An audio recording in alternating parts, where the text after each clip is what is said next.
So welcome back to today's video. Today is Sunday, July 27th, 2025, and today we're going to be talking about Maine's Senate race in the 2026 midterm elections, as it looks like Democrats are on the pathway to have a strong contender in this upcoming midterm cycle in a state that has been widely expected to be one of the most key and crucial states for Democrats to win in the 2026 year, in expectation that they aim to win back Senate control in the next few cycles.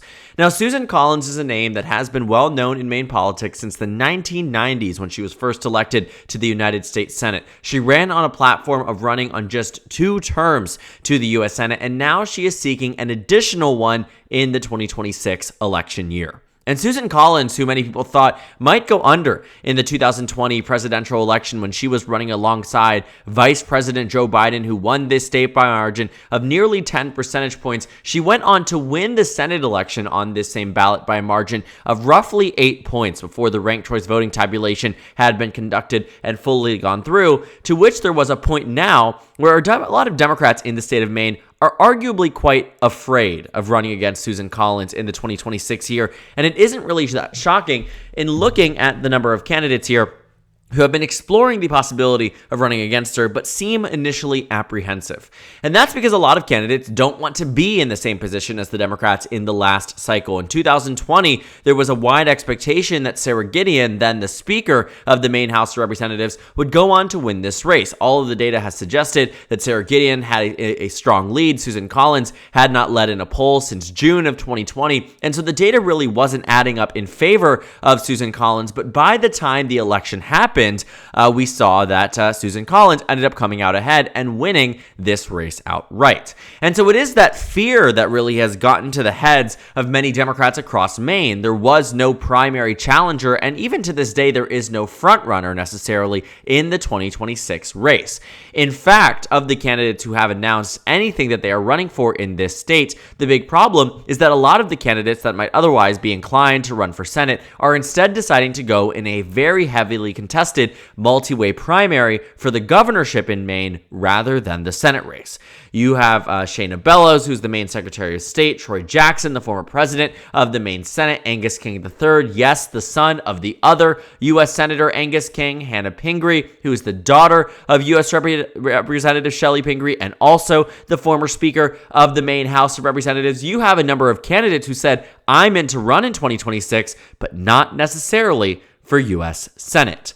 Now Democrats looking at the 2026 race were arguably very afraid. The very few amount of candidates who have announced thus far, there is no clear frontrunner, and it doesn't look like any of them are going to be in a position where they're on track to win in the 2026 race with an outright majority or potentially even at all. You know, thinking about where you are in this state of the race, Democrats are looking for a strong contender. They're looking for someone who can come into this race with high name ID, high visibility, and take on Susan Collins, even if she does have a formidable electoral past. And Democrats, like I said at the beginning of this video, are starting to see some candidates open up to the idea that they might run. This most recent article published on July 21st by Maine Public, Who Will Challenge Susan Collins in 2026, written by Kevin Miller. They talk about all of the people who have been in private, of those who have leaked to the press or have publicly stated that they've had these conversations with members of their constituency or of their staff, that they are considering running for Senate. You actually have a pretty significant list of people who might be able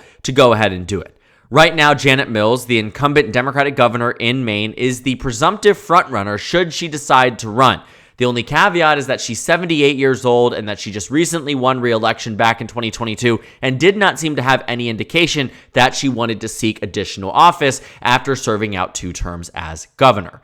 But of course, people can change their minds and things do go back and forth. But if we see that Janet Mills decides not to run, as they call here the Mills factor, there's a strong possibility that other candidates do too. Ryan Fecteau, who's the House Speaker right now, also again Maine House of Representatives, speaker across the state. He's considering a bid. He was asked by the press, are you open to the idea of running for Senate? His answer is yes. Attorney General Aaron Frey, who hasn't actually been discussed too heavily as somebody that might want to run in 2026, is also considering running for this Senate race. And so the list actually does continue where Democrats are finding candidates that actually could be formidable, whether it's Janet Mills, Facteau, Frey. You have people here across the state, at least, that are open to the idea of running and provide an opportunity here for Democrats to have someone who has a viable shot in the general election. Because right now, they are really contained. The name that has been thrown around the most is Jordan Wood,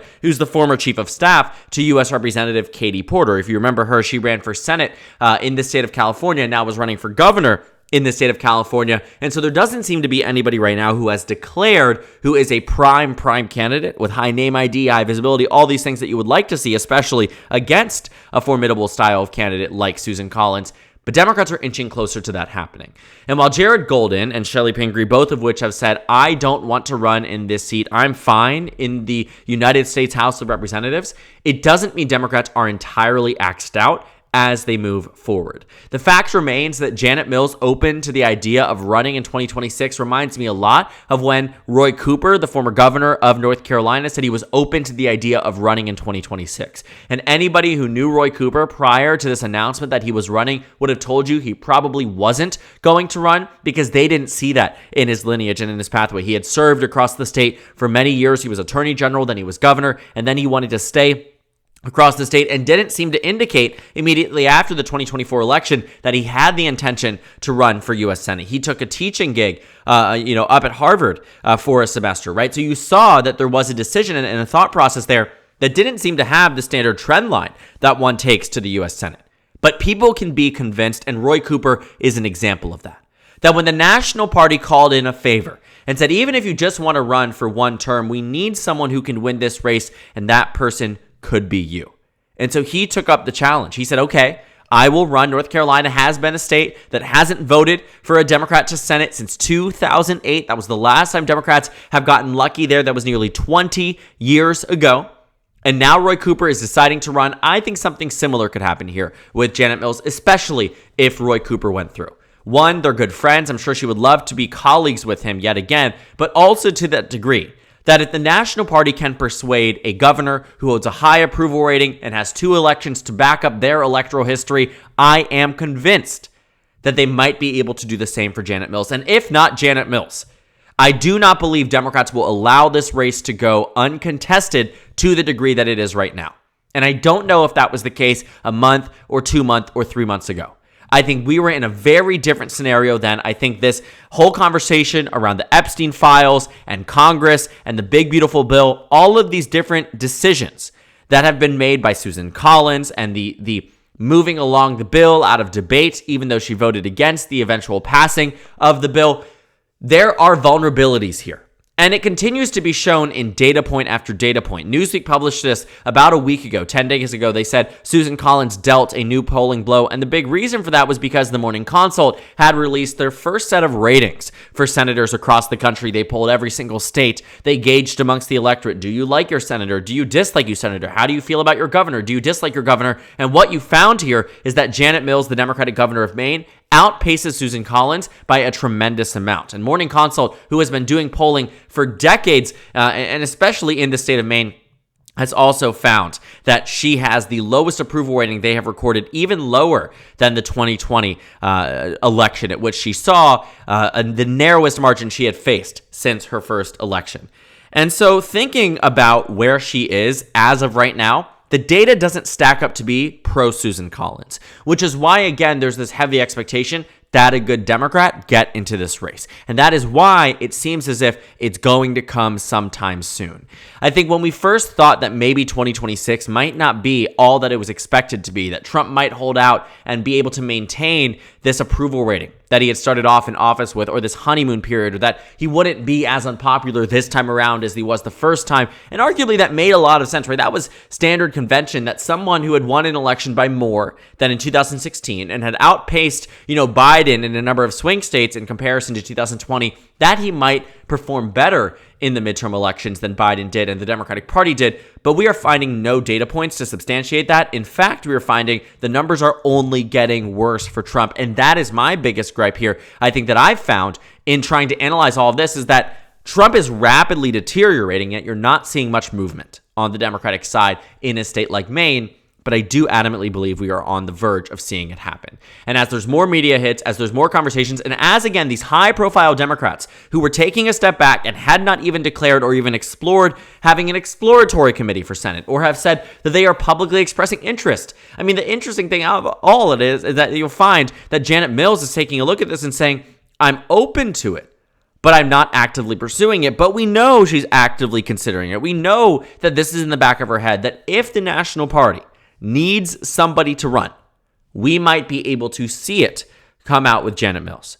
And when we look to the Republican side and we look and see who's running there, we have Susan Collins running on the Republican side.